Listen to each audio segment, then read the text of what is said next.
I was thinking, right? Isaiah 45, 5 through 7. God says he formed light and darkness, and it's him that does all the evil. There's no other God besides him. He is the one. You know, God also says that he will fight our battles. Vengeance is his. You know, that we only need to be still, walking in the spirit, not given to anger, bridle the tongue, yada yada. We do our part. God got the rest. We have to leave room so God can show his wrath. So if there's a city that you feel is persecuting you, and know that persecution is only for a season. If it's 24/7, then you got to look at what you putting out. You know what I'm saying? That's just point blank. You know what I'm saying? Evidently, you can't be walking in the spirit. You know what I'm saying? So some will have persecution. You know what I'm saying? Um, Bam, right? Because as long as you're being who you are, the devil can't get close to you with the negativity. If you become negative like them, then they're going to feed you rope to hang yourself. Remember, they're professionals at getting people to argue with them.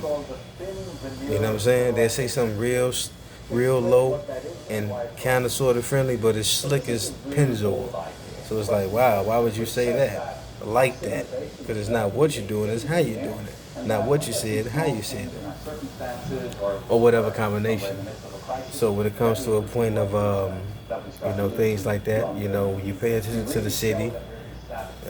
If it's not the whole city, you pay attention to the sect, SECT, like a game, a set, you know what I'm saying? You pay attention to the set, which area of the city you feel these people are coming from or originate from, and then where they are. And then when you keep up with the news, violence in the city, see where it hits. It's going to hit the community hard because for every win, somebody must fail. Every time you get delivered, people get punished.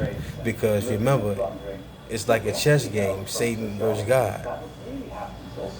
It's move, kind of move. Check, check, checkmate.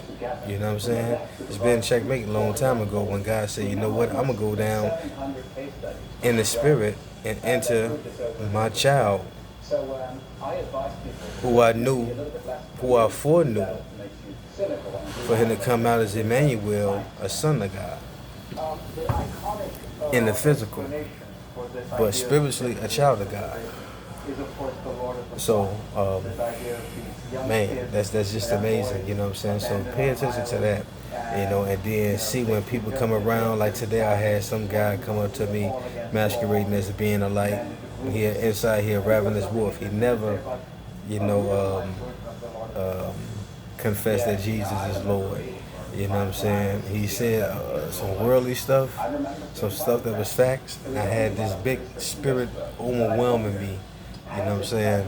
In the spirit, could be angels or whatever, but I'm thinking maybe what he was saying was just positive or whatever, but it wasn't that. Because after everything said and done, the more I spoke about Jesus Christ, he'll miss his step. You know how a person walk and they knee bend, you know what I'm saying? And then he miss a step, then he'll have this look, you know what I'm saying? Then his shoulders will go this way, then he'll do his hand like that, man, forget it. Because I keep talking about Jesus, you know what I'm saying? Keep talking about God, so pay attention to the news, what's going on, because it be people, God rain the judgment on people, you know what I'm saying? If God killed Pharaoh and his strongest army for the Israelites, you know what I'm saying? What you think he'll do for you? The war is in the spirit realm, you know what I'm saying? Now angels are protecting the sons and daughters of God, and those demons are having people do things. God said he formed light and darkness. Nothing is out of his hand. Nothing is out of God's control. You know. So when he create evil, something happens. God is doing this. It's evident. He said in Ezekiel 39 how he going to bring people to start shooting at each other. You know what I'm saying? So that's why it's such a big thing when the person turns away from their sin. And to have angels in heaven in front of God rejoice for one sinner that repent.